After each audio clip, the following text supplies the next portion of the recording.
All right, do we have any announcements? Has anybody got anything? I've got this up here. Welcome to Young Professional Sunday School. I'm Graham Calvert. I'm going to be talking today. We're about to start a 3-lesson session on servant leadership. Very important topic. We're going to get into it, but real quickly, announcements. We've got 21 days of prayer and fasting going from November 1st through November 21st. First Baptist members are asked to commit to praying and fasting on one of the days in this 21 period. You may register online, firstbaptistjackson.org, prayer fasting. Has anybody ever fasted? It's kind of an interesting concept. Have you done it, Cody? I just did it for a day. Really? Pretty tough? Not too bad? You don't eat, you can't eat when the sun comes up, and you can eat again when the sun goes down, correct? But during the daylight hours, you do not eat. There's Sunday evening worship service going on now at 6 p.m. in the chapel. If anybody feels the need to come back later and wants to get it. I came to one not too long ago, and it was great. We sang some old hymns in here, and it was really kind of neat, old school, but it was a lot of fun, and it's really cool to get a bunch of people in here and just sing some hymns. Let's see, Operation Christmas Child. Okay, this is important. So you can pick up your boxes. And then you can stack your, I guess you pick your boxes out, and it's going to be, you need to have your boxes returned by November 18th. You can sign up to volunteer on the sign-up sheets in Sunday school. We're going to pass this around. For more information, contact Melissa Hederman, and her email is, and I've got her email address and phone number if you need that. And that's pretty much all I've got. Anybody else have any announcements that we're missing? What about prayer requests? My dad is making his way back from Afghanistan right now. He'll be here in Homecoming. Great. Where's he going to? Spain. He'll stop in Spain. Yeah. He gets you guys to Jackson. He'll, I guess, find him already. Oh my God. Pray to make sure. Okay, great. Mackenzie's dad. Anybody else?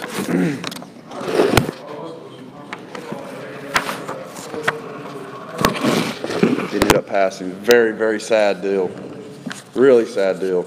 Y'all keep that boy's family in your prayers, and just everybody surrounded in that. You know, one of my partners was there, and he was doing the CPR on that young boy, and he was just, I talked to him the next day, and you could tell he was a little shook up, and he just couldn't get over it. It's like, it's just a kid. He was a kid who just went in to make a tackle, and now here I am doing CPR on him. He was pretty devastated by it. And then also the boy who ended up making contact with him. I've heard he's doing okay, but y'all keep him in your prayers as well. I'm sure there's a lot of guilt associated with that, and it was just pretty much kind of a routine play. But I'm sure he's going to share in some guilt, and we need to keep him in our prayers as well. What else? Continue to pray for our church. Continue to pray for our pastor search committee. All right. Cody, why don't you start us off in prayer? Heavenly Father, God, thank you for this day. Thank you for this opportunity to come to your house and to learn more about you. Thank you for this class. Thank you for this church. God, I pray that you would lead us. God, I pray that we would seek you every day in your word, and that we would strive to glorify and honor you in all we do. I thank you, God, for Graham preparing this lesson. I pray that you would be with him as he delivers your word and delivers this lesson. And I pray that not only, God, would you work in our hearts, but I pray that we would soak up your word, that we would meditate on it, we would not be like the man who looks in the mirror and walks away and forgets what he looks like, but rather that we would meditate on your word and apply it in our lives and think about it as we go forward this week and glorify and honor you through that. Help us, Lord, to be leaders in our communities and families and workplaces for you. Thank you again. We love you. All right, so we're going to talk about servant leadership for the next 3 Sundays. And when we talk about leadership and spiritual leadership in itself, leadership is hard, right? Why is that? Well, it's hard because we all have our own, as leaders, we have what? We're all infected and we have indwelling sin, correct? Not only that, many leaders who are consider themselves spiritual leaders are not completely spiritually mature, okay? Pair that with the people that you are leading also have indwelling sin, right? Okay? And also are probably not spiritually mature. So when we talk about spiritual leadership, this is hard. This is a hard topic, okay? And we've all heard the term servant leadership, and it seems to be kind of a term that we just kind of flippantly just kind of throw around these days. It's been around for a little while, certainly been in the workplace, but what does that mean? What does it mean to be a servant leader? I mean, just kind of on the surface, it seems like an oxymoron, right? Servant leader. Well, don't the leaders in charge of the servants? But it's not. Let me get going here. The term actually was coined by a guy named Robert Greenleaf. And Robert Greenleaf was born in Terre Haute, Indiana, in 1904. In his 20s, took a job with AT&T. Spent his entire career with AT&T, okay? And he was on the management side. So he had 60 years in with his company. He retired in 1964, and he founded the Center for Applied Ethics. He became like a traveling professor. He lectured at MIT. He lectured at University of Virginia. He was a lecturer at Dartmouth. He traveled around and gave lectures, and he was also a correspondent for major companies, institutions, nonprofits would bring him in, have him talk to their employees. So this guy became an expert because he had 60 years of just basically observing the management of people within a business structure. And so he had a lot of knowledge and he studied it. And in 1970, he wrote an essay, and he coined the term servant leadership in this essay called The Servant as Leader, which you see here. This came out in 1970, and the first, it's a great essay if you guys want to read it. It's very short, it's very to the point. But it starts off right at the beginning. It says, servant leadership is both a leadership philosophy and a set of leadership practices. Traditional leadership generally involves the accumulation and exercise of power by one at the top of the pyramid. By comparison, the servant leader shares power, puts the needs of others first, and helps people develop and perform as highly as possible. So Greenleaf actually admits that his inspiration behind the term servant leader didn't come from his own intellect. He was actually reading a book, Herman Hesse, The Journey to the East, which is published in 1957. And he came up with the idea after reading this book. And this is a Nobel Prize winner by Herman Hesse. And it's about a group called the League. And the League is made up of some very famous minds such as Pluto, Mozart, Pythagoras, combined with some fictional characters. And this group, the League, travels east, and they're looking for the ultimate truth. Okay? So they go on this great journey. And on the great journey, they have a servant with them, and his name's Leo. And Leo is the consummate servant. Like, he's always getting the gear together. He knows where to go. He knows the lay of the land. He knows what you're going to need this particular day, that particular day. He has an understanding of everything that the group needs. And so he's there, and the thing is, he really goes largely unknown. I mean, he goes unnoticed. So he's kind of like this unknown, unnoticed servant that's kind of holding everything together, right? Well, the narrator stated that Leo knew all kinds of things, that he perhaps knew more than us, who are ostensibly his masters. Well, suddenly they're going through this kind of deep, dark cavern between two mountains, and Leo just disappears, okay? So Leo's gone, and as the narrator reflected later in the text, hardly had Leo left us when faith and concord among us was at an end. It was as if the lifeblood of our group flowed away from an invisible wound. Indeed, it did seem as if the prosperity of the League, the cohesion of the whole, was completely gone with Leo's departure from our little group. So without Leo, the group fell apart. Each member started kind of turning in on each other and turning away from the group, and the journey fails, right? So Greenleaf reads this, he's like, man, the servant was the leader of the League. So there's another great essay called Becoming Leo, okay, and it's kind of written based off Herman Hesse's, and it's by Robert Fitzgerald. And again, this is another great read if you want to look into this more. Larry Spears is also an understudy of Robert Greenleaf, and he said there's 10 characteristics of a servant leader. And I'm not going to get into these specifically because in the next 2 lessons we're going to get into this more. But they are empathy, listening, very important listening, okay? Healing, awareness, persuasion, conceptualization, foresight, stewardship, commitment to the growth of people, and building community. So what are the pros of servant leadership? Well, the pros are you get excellent treatment of employees, leads to what? Excellent treatment of customers by those employees, right? And you have a high loyalty amongst customers. There's excellent corporate cultures also develop, and the leaders of the company define themselves by their significance to their people or their employees. Managers who empower and respect their staff get better performance. And I'm going to throw this guy out there and put this guy on a pedestal for a minute. But Cody and I know a guy by the name of Ben Chappell, okay?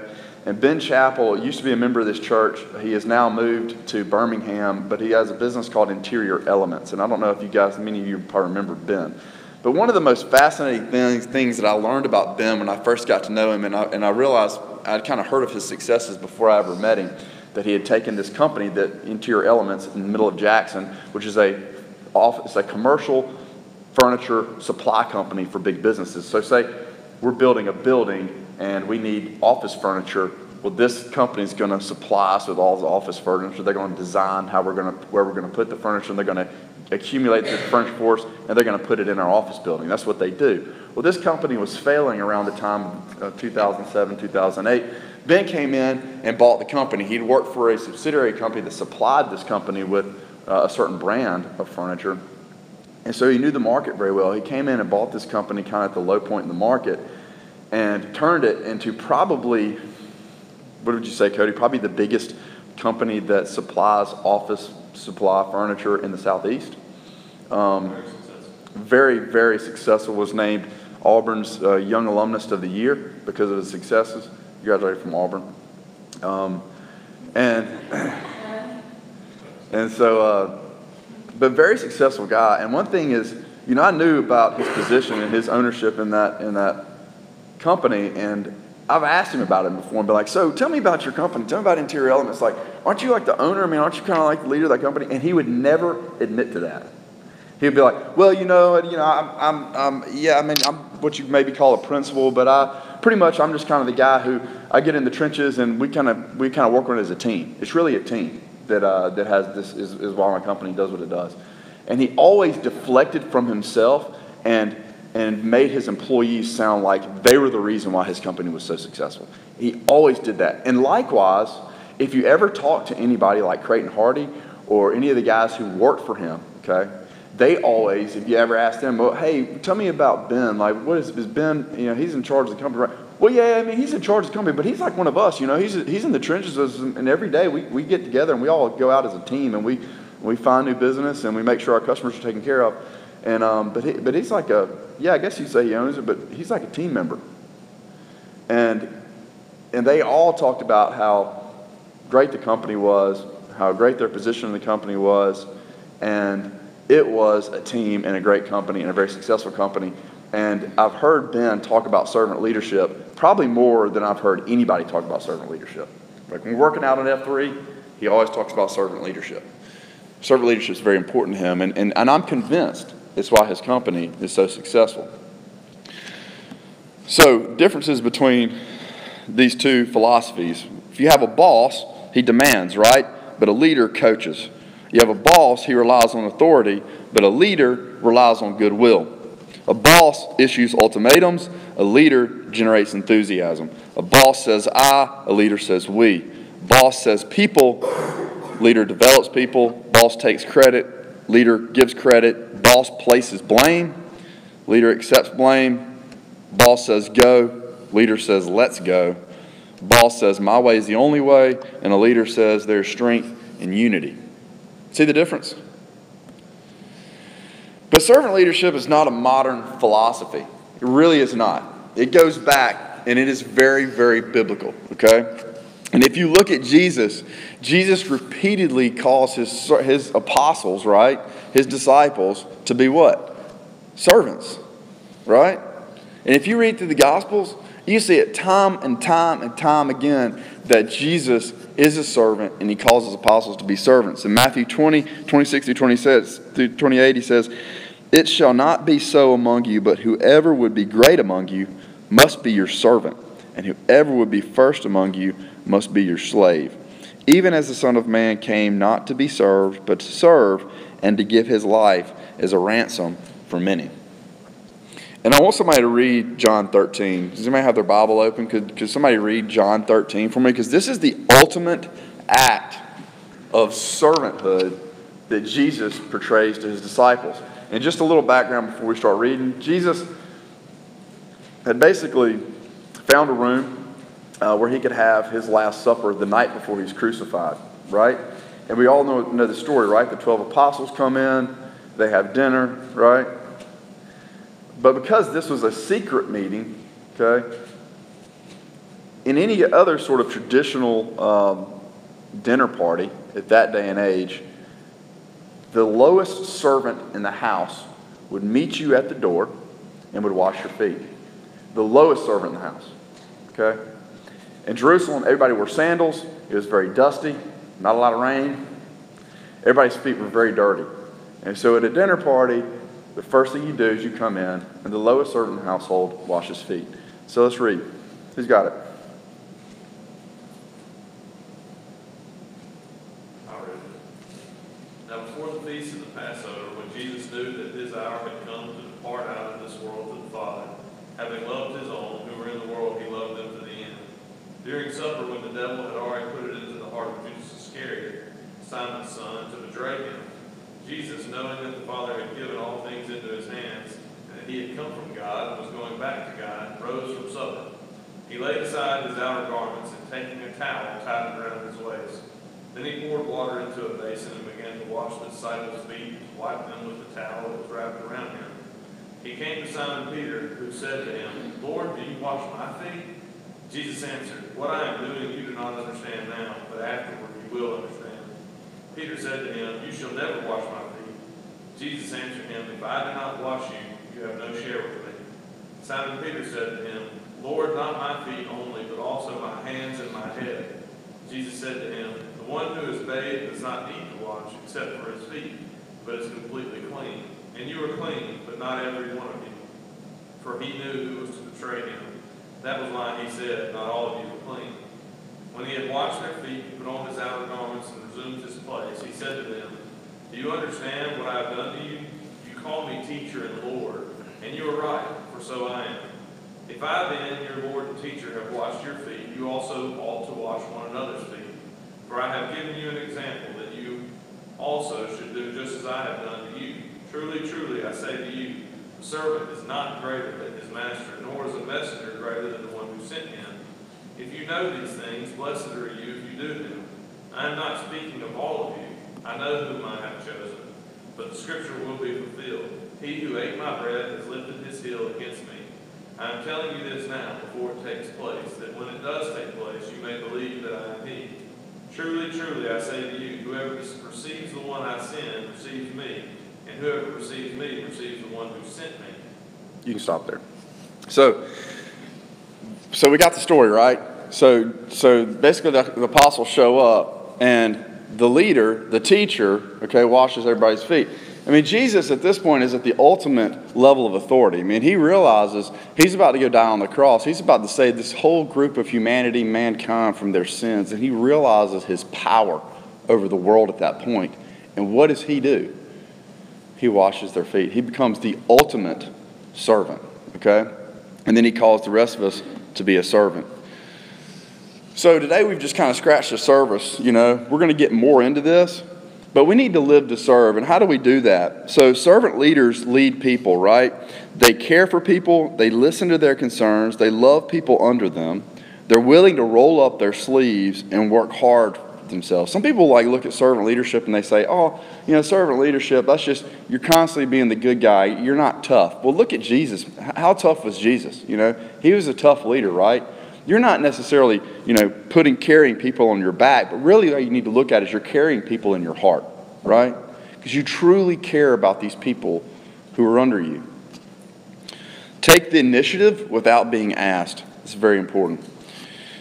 And also take on a Philippians 2 mindset. Philippians 2:3 says, do nothing from rivalry or conceit, but in humility count others as more significant than yourselves. And lastly, I'm going to leave you with a verse. And this is from Matthew 25. And in Matthew 25, he's talking about the final judgment. And in it he says, then the king will say to those on his right, come you who are blessed by my Father, inherit the kingdom prepared before you from the foundation of the world. For I was hungry, and you gave me drink. I was a stranger, and you welcomed me. I was naked, and you clothed me. I was sick, and you visited me. I was in prison, and you came to me. What does that sound like? It sounds like a servant, right? Then the righteous answered him, saying, Lord, when did we see you hungry and feed you, or thirsty and give you drink? And when did we see you a stranger and welcome you, or naked and clothe you? And when did we see you sick or in prison and visit you? And the king will answer them, truly I say to you, as you did it to one of the least of these, my brothers, you did it to me. And that's talking about the final judgment, right? And God's telling us, the days of the final judgment, he's going to find his servants, right? He's going to separate the sheep from the goats, and he's going to find his servants. So we just kind of hit this today. We kind of entered this topic, gave a little history on the topic. We're going to be talking about this more in the upcoming weeks. We're going to really get into the characteristics of what it means to be a servant leader, because it sounds kind of easy on the surface, right? But it's actually pretty hard. I'm telling you. I'm a leader of a team, okay? I have a team of nurses that work under me, and a secretary, and I can tell you this is not easy. And I have a pretty small team, okay? But this is not easy, okay? Because lots of times the members of the team will do stuff that you don't really agree with, and how do you handle those things? How do you empower people, but yet keep an eye on the fact that they're not being lazy and taking advantage of you empowering them? So it's kind of hard to do. And servant leadership isn't about empowering people and then not keeping an eye on them and letting them take advantage of you. It's not. It's not about saying, hey, you can do this and I'm going to give you this much authority, but if they make a mistake doing it, it's not like teaching them their mistake or overlooking their mistakes. It's not about that, okay?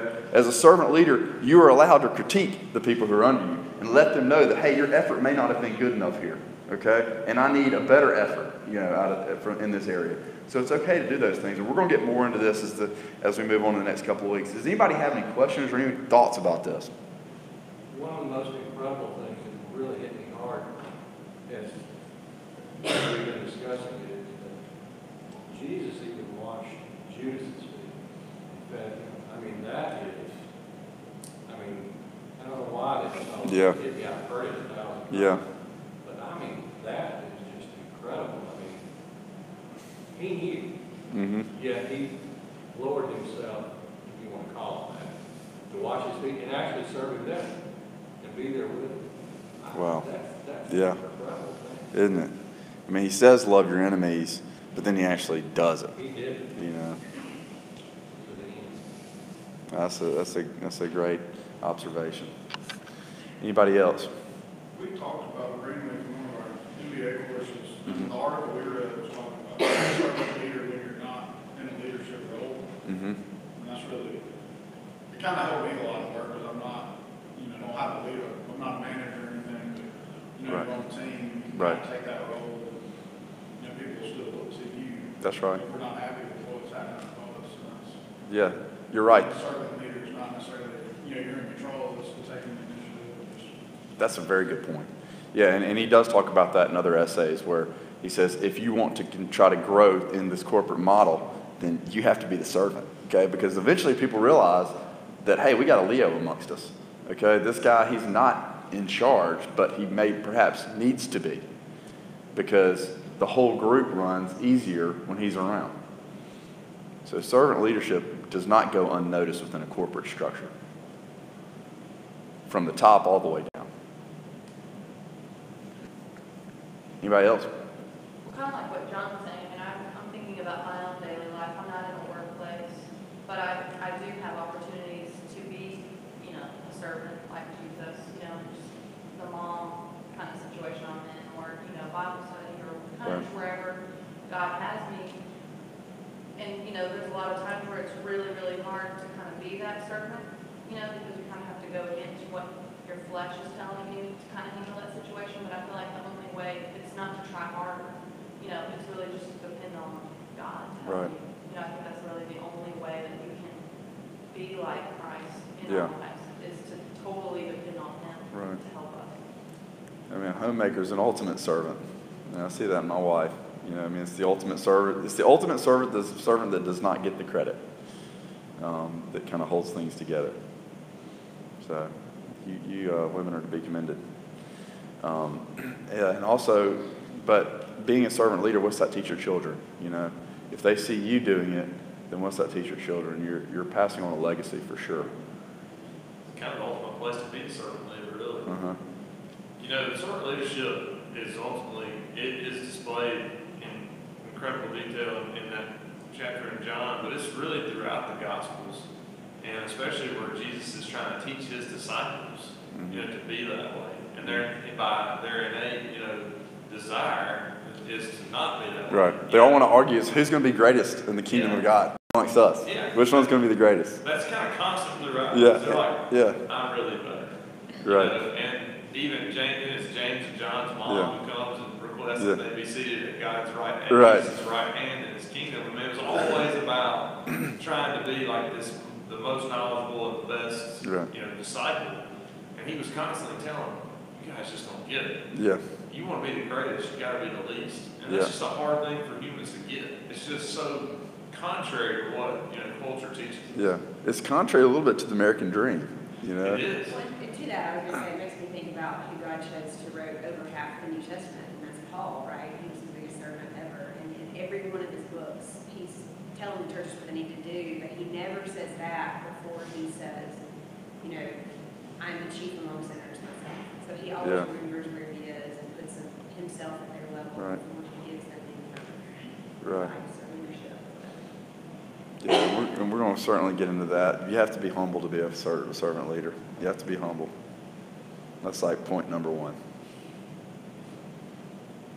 I think it's no secret that we don't have a lot of leadership in our church right now from occupational standpoint. But I do think it's interesting, listening to your lesson and thinking about people in the church that lead by such a certain example. I think about Dr. Coe, who has Parkinson's, and he would be down on the floor with kids or go to Haiti and just he worked with my brother who was 18 years old, to death one summer. And just in shape, played baseball, all the stuff, and Sam said that he couldn't keep up with it. Because he was there, he was leading, he was doing devotions, he was building houses, all this stuff. And you thought, Mr. Kitchens, who just does all the little beat stuff. And I think that's such a great example of these people that we see in our church work so hard, and they're clearly leaders, but they start at the bottom with the littlest of people and just love them and care for them all the way up to the seniors. And I think that that's such a testament of how we should act in this environment, especially without a lot of leadership, to just love on everybody and care for everyone in that capacity and kind of get through what season we're in. Oh, thank you for sharing that. That is so true. Every time I go up to Little Feet to drop something off for Meredith, Eddie Kitchens is there, moving stuff around, and you're just man, I hope he doesn't hurt his back, But he's out there working just as hard as anybody, Man, what an observation, And those are the people that, you're right, those are the people that are leaders. And when the chips are down, and maybe we've made some bad decisions as a church, to be honest, those are the kind of people I want the opinion of, of what's going on. And they're making the biggest impact. I think of Genevieve's Sunday school teacher, Mr. Mike. Mr. Mike. He's done people good. People may not see him. Tell everybody else about Mr. Mike. He calls Genevieve every Tuesday at 5 o'clock. And he's so excited. All the preparation that he does, he obviously really feels it's important to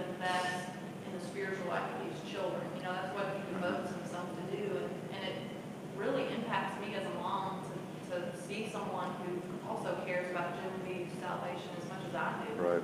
You know, and what he does. Doesn't he bake goods? He makes their snack every Sunday. Personally. Home bakes the snacks for the He children. goes above and beyond. And You he's know, here Sunday nights anyway, so. You would think that, you know, it might be, some people might say, well, man, they're 2 and 3 years old, what do we really need to do in terms of preparation? But he doesn't see it that way. You know, he sees it in terms of, this is when we need to be most impactful and most intentional about really sharing the gospel. And that's exactly the kind of servant leader that we're describing. Piper's the most excited to come to church on Sundays. Of like, my She mom. would be best on Tuesday. Is it Sunday? Yeah. Right. Is it Sunday? But this is inspiring. I mean, we're a small group right here, okay? We're a very young group. But what if we become servant leaders for this church? What if each of us finds our own niche, like Mike has? Mike has found a niche. Eddie Kitchens has found a niche. And they found a niche in which they can be a servant. You know, you don't have to teach Sunday school to be a leader in this church. You know, you don't have to. It goes to show that you don't have to be a typical leader, okay, to be a leader in this church. You can find ways to serve, and man, how glorifying it is. And on the Day of Atonement, I just know those kind of works are going to be commended, and there's going to be crowns, you know, in heaven awaiting these servant leaders. So I think the encouragement here is find a way to serve within this church, because I think this small group right here could turn this church upside down. I really believe that. Always believe that. Okay. So we're going to talk more about this over the next 2 weeks, and we're going to get motivated. We got a new year coming, and we're going to all go find somewhere to serve. All right? Trip, I think I was fine teaching, especially when you had all this stuff, preparing to loss to the certain parent, especially at my current work environment in my profession. I can so tell when someone is leading as a servant leader as compared to as a boss. And there's one individual in our newsroom who is just so servant oriented, and we've been going through a lot because he's been sort of patronized for it. And everything media is a very challenging, overarching work environment. Sure. And has been for a while. And so sometimes God slips through the cracks. And I think a lot of times the devil really does go after the ones who seek Christ most. So it's just been interesting to watch the way the Lord has worked in our overarching environment. And there are some individuals that are causing the most chaos and the most stress that are being removed from the situation. So I think it's just always a constant reminder to continually follow that principle. And I know for myself, once you've experienced servant leadership at a capacity like I've been fortunate for experiencing, it's really tough to be in an environment where that's lacking. So it's just always a reminder for me to continually conduct myself that way, to go above and beyond, not only in my actual building, but outside of the community as well. And then, of course, in church too. That's great. Yeah, for sure. The servant leaders are going to be marked by the devil. I mean, the devil knows what he's doing. Okay, so he knows the people who are out there who are spreading the gospel and who are successful at doing so, and he's going to mark those and try to hit those people the hardest. So we need to stand up for those brothers. All right, Russell, you want to pray us out?